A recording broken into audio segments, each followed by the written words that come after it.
बहू से नफरत जरूर पढ़िएगा, बहुत अच्छी कहानी है और बताइएगा आपको कैसी लगी। मम्मी मैं कह रहा हूँ ना, मैं सिया से ही शादी करूँगा, अन्यथा मैं जिंदगी भर कुंवारा रह जाऊँगा और यह मेरा अंतिम निर्णय है। अब इस विषय में मैं आपसे आगे बहस नहीं करूँगा। तभी अभिनव की मम्मी रमा जी ने कहा, बेटा तू समझता क्यों नहीं है, हमने तेरे सामने सिया की जन्म कुंडली पंडित जी को दिखाई थी ना, और उन्होंने सिया की कुंडली में मंगलिक दोष बताया है। अब तू बता, सब कुछ पता होते हुए हम तेरी शादी एक मंगलिक लड़की से कैसे कर दें।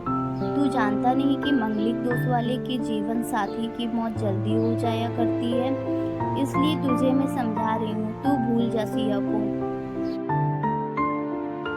रमा जी ने अभिनव को बहुत समझाया, पर अभिनव का कहना था कि जब मैंने सिया से प्यार किया था तब मैंने उसके साथ प्यार करते हुए जन्म कुंडली का मिलान नहीं किया था, ना ही मैं इन मिलानों को मानता हूँ। इसलिए अब बस मैं शादी करूँगा तो सिर्फ सिया से, और मेरा यही आखिरी फैसला है।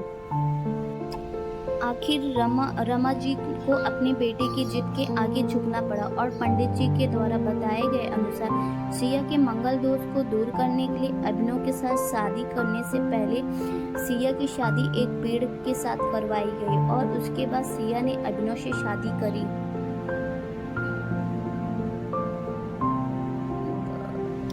सिया दुल्हन बन के अभिनव के घर आई, पर रमा जी को सिया का मंगलिक होना अभी भी खटक रहा था, और रमा जी उसे दिल से नहीं अपना पा रही थी, और घर में सब कुछ भी परेशानी आती तो उसका तो सिया को ही दिया जाता।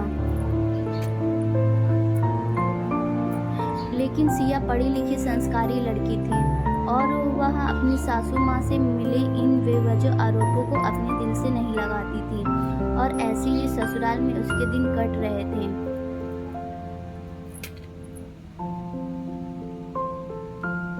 एक दिन अभिनव ऑफिस से जल्दी घर आ जाता है, तब रमा जी ने उससे पूछा, बेटा आज जल्दी कैसे आ गया। तब उसने बताया, माँ आज सुबह से ही सिर दर्द और कमजोरी आ रही है, इसलिए ऑफिस में काम करने की हिम्मत नहीं हुई मेरी। तब रमा जी ने कहा, चल बेटा जल्दी कर, हमें डॉक्टर के पास चलना चाहिए। तब अभिनव और रमा जी डॉक्टर को दिखाने गए। डॉक्टर को दिखाने के बाद मालूम पड़ा कि अभिनव को पीलिया हो गया है, और दोनों जैसे ही घर लौटे रमा जी ने घर को सिर पे उठा लिया और कहने लगी, जब से यह लड़की हमारे घर में आई है तब से हमारे घर में परेशानियां और बीमारियां भी साथ लेके आई है। इसके कदम ही अशुभ है। अब देखो इसका मंगलिक दोष हमारे बेटे पर भी असर करने लग गया है। कल को अगर मेरी बेटी को कुछ हो गया तो कौन जिम्मेदार होगा। तभी सिया ने कहा, मम्मी जी प्लीज, और कितना नीचा दिखाएंगी मुझे। आज तक मैं चुप रही क्योंकि पापा ने यही सिखाया था कि बड़ों के आगे ससुराल में जवाब मत देना, पर आज तो आपने हद ही कर दी। अगर मैं आज नहीं बोली तो जिंदगी भर खुद को माफ नहीं कर पाऊंगी। मम्मी जी अगर आप पंडित जी पर भरोसा नहीं करती थी तो उनके कहे अनुसार आपने सारी मंगलिक दोष निवारण की विधि क्यों करवाई। क्यों पहले आपने मेरी पेड़ से शादी करवाई। दोष मेरा मंगलिक होना नहीं है, बल्कि दोष तो मेरा आपकी बहू होना है, क्योंकि घर में जाने अनजाने कुछ भी परेशानियां आती हैं उसका आप मुझसे जोड़ देती हैं। और जब कोई सास अपनी बहू से सिर्फ नफरत कर रही होती है तब यह बहू दोष बेटे बहू को नहीं पूरे परिवार को परेशानी में डाल देता है। और इस बहू दोष से मुक्ति भी सिर्फ सास ही दिलवा सकती है। बहू को अपनी बहू माने, उसे दिल से अपनाए, उसे भी सम्मान दे और यह महसूस करवाए कि वह भी इस परिवार की सदस्य है। नहीं तो बहू दोष मंगलिक दोष से भी ज्यादा पीड़ादायक हो जाता है।